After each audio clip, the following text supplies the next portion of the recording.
Putusan Majelis Kehormatan Mahkamah Konstitusi Selasa pekan depan menjadi krusial karena mengait dengan Hakim MK yang diduga melanggar etik dan putusannya mengenai batas usia Capres-Cawapres dengan bukti lengkap dan derajat pelanggaran yang disebut-sebut masuk kategori berat.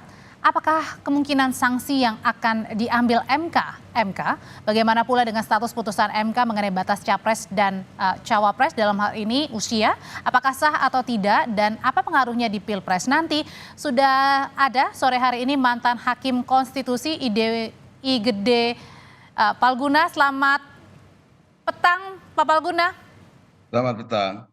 Pak Palguna, jadi kemungkinan sanksi etik dari MK ini terhadap personil dari para hakim MK ini bisa untuk menyenggol produk putusan hakim MK? Nyenggol gimana maksudnya? Mengubah atau menganulir? Tidak bisa. Kalau saya berpendapat itu tidak bisa, karena kan kompetensi atau kewenangan MK itu kan persoalan etiknya. Persoalan etiknya itu kemungkinan yang bisa terjadi jenis pelanggarannya kan bisa pelanggaran ringan, pelanggaran sedang atau berat. Nah, sanksinya juga begitu, sanksi ringan, sanksi sedang, sanksi berat. Apakah teguran lisan, teguran tertulis, ataukah pemberhentian tidak dengan hormat. Itu klasifikasi sanksinya. Saya nggak tahu apakah misalnya Prof. Jimli dan kawan-kawan di Majelis Kehormatan Mahkamah Konstitusi nanti akan berkreasi dalam tanda petik misalnya dalam soal sanksi ini, saya nggak tahu. Tetapi dia tetap berada di wilayah etik. Dia tidak mungkin memasuki putusan Mahkamah Konstitusi.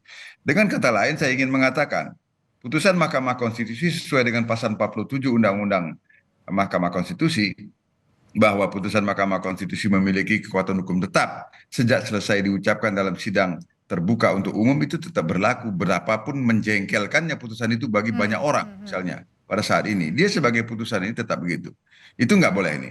Oke, tapi sebelumnya Pak Palguna disebutkan juga sama Ketua MK Pak Jimli bilang bahwa kemungkinan bahwa putusannya nanti di Selasa ini bisa berpengaruh ke pendaftaran Pilpres. Apakah artinya bisa membuka ruang itu maksudnya? Saya kok enggak, kalau saya nggak begitu mendengarnya kalau wawancara yang tadi yang saya dengar ya justru diputuskan itu untuk memberikan kepastian terhadap pendaftaran itu kan, mengapa putusannya di awal gitu ya.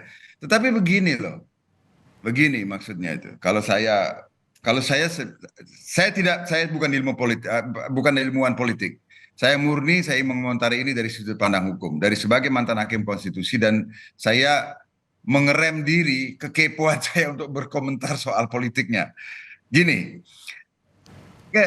kalau misalnya terbukti ada pelanggaran berat oleh hakim dalam membuat putusan itu, maka sanksinya adalah sanksi etik pada hakimnya. Lalu gimana kaitannya dengan putusan itu? Ada sarana hukum yang mungkin bisa digunakan.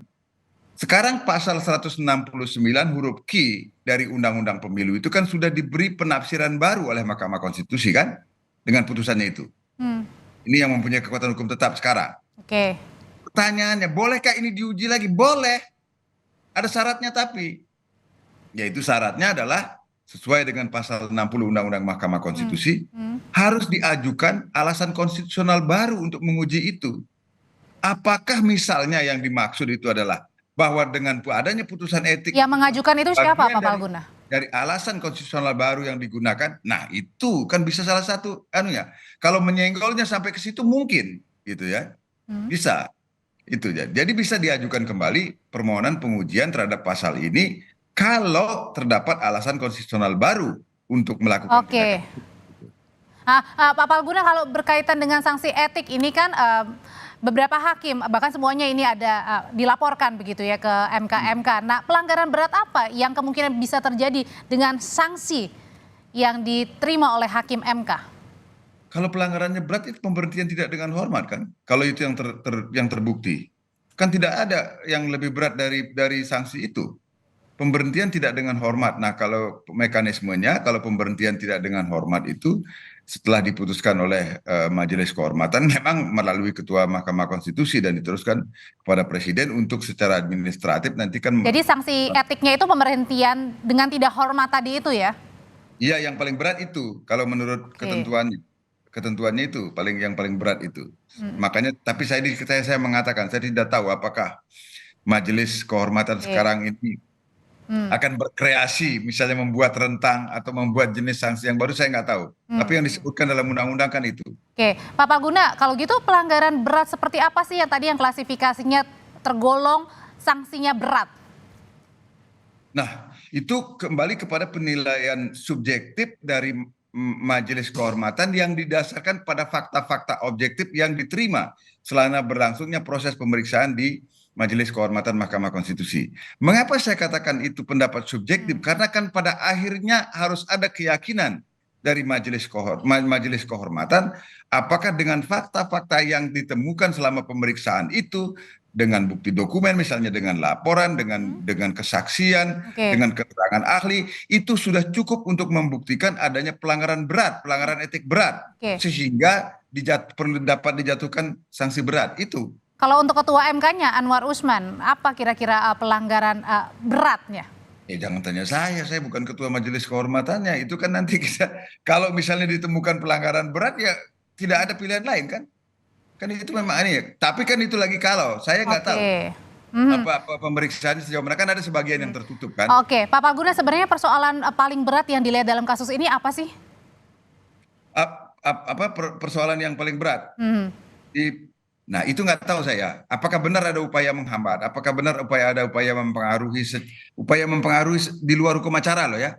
Kalau Oke. mempengaruhi dalam perdebatan rapat permusyawaratan hakim itu bukan upaya memang harus saling mempengaruhi begitu. Dulu perdebatannya memang kencang sekali. Kalau di sana, kalau itu kan bukan upaya saya, tapi upaya mempengaruhi dalam pengertian yang tidak sehat, yang melanggar hukum misalnya ya, menjanjikan begini, menjanjikan begitu, kemudian orang hakimnya akhirnya berubah. Nah, kalau itu kan sudah tergolong berat. Kalau menurut saya, benarkah itu terjadi misalnya? Tapi kalau upaya mempengaruhi dalam pengertian menyampaikan legal opinion di rapat permusyawaratan hakim Oke, baik. sampai bertengkar keluar urat leher itu bukan upaya mempengaruhi dalam Oke. arti yang melanggar gitu. Oke, Pak Palguna, ini kan putusan MK akan dibacakan pada Selasa besok ya. Apa yang Oke. ingin disampaikan untuk harapan dari putusan MK ini?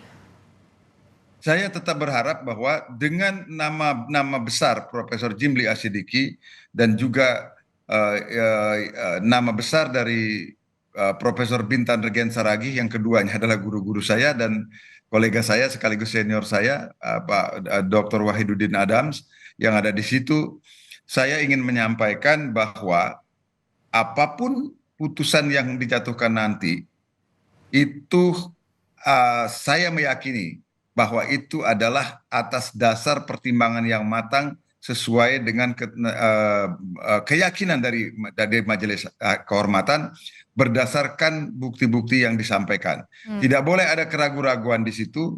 Kalau memang Oke. terjadi pelanggaran, ya katakan harus pelanggaran dan sesuaikan dengan sanksi yang dibutuhkan atau yang sesuai dengan jenis pelanggaran itu demi Baik. kembalinya nama baik Mahkamah Konstitusi. Pak Gede Palguna, mantan Hakim Konstitusi, terima kasih untuk pandangannya berbagi di Kompas Petang. Saya selalu Bapak. Terima kasih. Amin.